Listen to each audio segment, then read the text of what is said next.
This channel does not promote any violence, harmful, or illegal activities. All content provided by this channel is meant for an educational and information purpose only. কেন্দ্রীয় বিজেপিতে এবার নারী শক্তির উত্থান, সেই প্রশ্নই বা সেই জল্পনাই ঘোরাফেরা করছে কেন্দ্রীয় বিজেপির মধ্যে। এই প্রথমবার কি বিজেপির সর্বভারতীয় সভাপতি হতে চলেছেন কোনো মহিলা? যে পদ একসময় অলংকৃত করেছেন বা দাপটের সঙ্গে নেতৃত্ব দিয়ে এগিয়ে নিয়ে গেছেন কেন্দ্রীয় বিজেপি নেতৃত্বকে, সেটা কখনো অমিত শাহ, কখনো জেপি নাড্ডা। তবে তার পরবর্তীতে এবার কোনো মহিলা প্রথম সর্বভারতীয় সভাপতি হতে চলেছেন, সেই জল্পনাই কিন্তু ঘোরাফেরা করছে। হরিয়ানার এক জনপ্রিয় বিজেপি নেত্রী এবার সর্বভারতীয় সভাপতি হওয়ার লড়াইয়ে এগিয়ে রয়েছেন। এতদিন পর্যন্ত দেখা গেছে বিজেপি সরকারের আমলে কখনো রাষ্ট্রপতি বা অন্যান্য গুরুত্বপূর্ণ প্রশাসনিক বা সাংবিধানিক পদে মহিলাদেরকে সামনে রাখা হয়েছে, যেমন রাষ্ট্রপতি দ্রৌপদী মুর্মু। এছাড়াও অধিকাংশ ক্ষেত্রেই বিভিন্ন প্রশাসনিক ক্ষেত্রে দেখা গেছে নারী শক্তির উত্থান, কিন্তু বিজেপি কখনো তাদের সাংগঠনিক পদে, উচ্চ পদে কোনো নারীকে আগে সংযুক্ত করেনি। হয়তো যদি জল্পনা ঠিক হয়, তাহলে এই প্রথমবার হরিয়ানার বিজেপি নেত্রী সুধা যাদব, সেই সুধা যাদবই হতে পারেন বিজেপির সর্বভারতীয় সভাপতি। দিল্লিতে সর্বভারতীয় ভারতীয় জনতা পার্টির কে সভাপতি হবে সেই নিয়ে চর্চা চলছে। এখানে একটা নাম উঠে আসছে, সুধা যাদবজি। যদি এটা আমার চর্চার বিষয় না, তবে আমি বলে রাখি যে ভারতীয় জনতা পার্টিতে সুষমা স্বরাজের মতো মানুষকে জায়গা দেওয়া হয়েছিল।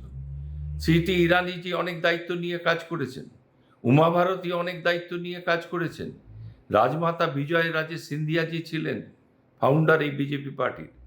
বসুন্ধরা রাজে উনি চিফ মিনিস্টার ছিলেন কোথাকার, রাজস্থানের। আজকে রেখা গুপ্তাজি, তিনি দিল্লির চিফ মিনিস্টার।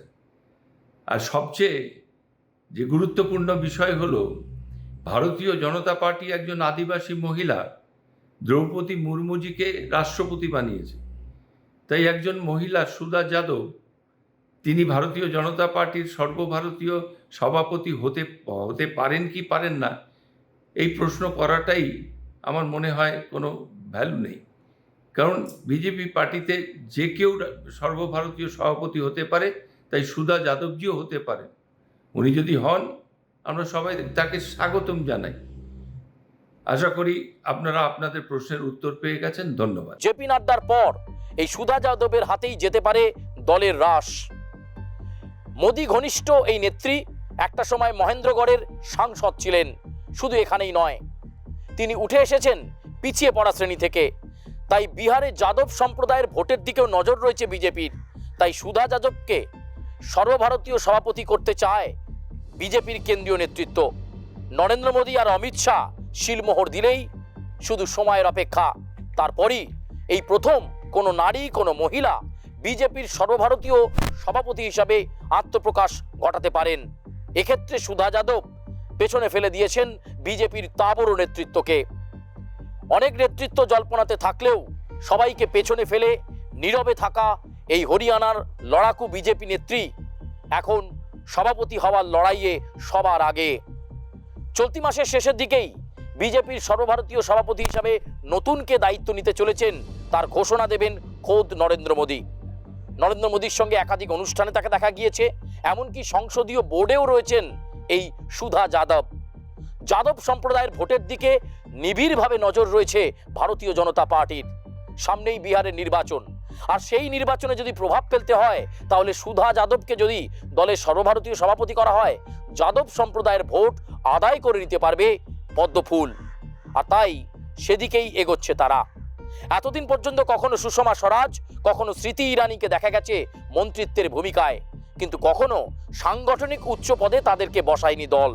সুধা যাদব যদি সর্বভারতীয় সভাপতি হয়ে যান, তাহলে বিজেপির ইতিহাসে এই প্রথম কোনো মহিলা হবেন সর্বভারতীয় সভাপতি। ফলে জল্পনা এখন তুঙ্গে, তাহলে কি কেন্দ্রীয় বিজেপিতে সর্বভারতীয় স্তরে নারী শক্তির উত্থান? এই মিলিয়ন ডলার প্রশ্ন ঘোরাফেরা করছে এখন দিল্লিতে। ক্যামেরায় কৃষ্ণেন্দুর সঙ্গে সুচারু, আর প্লাস নিউজ, কলকাতা।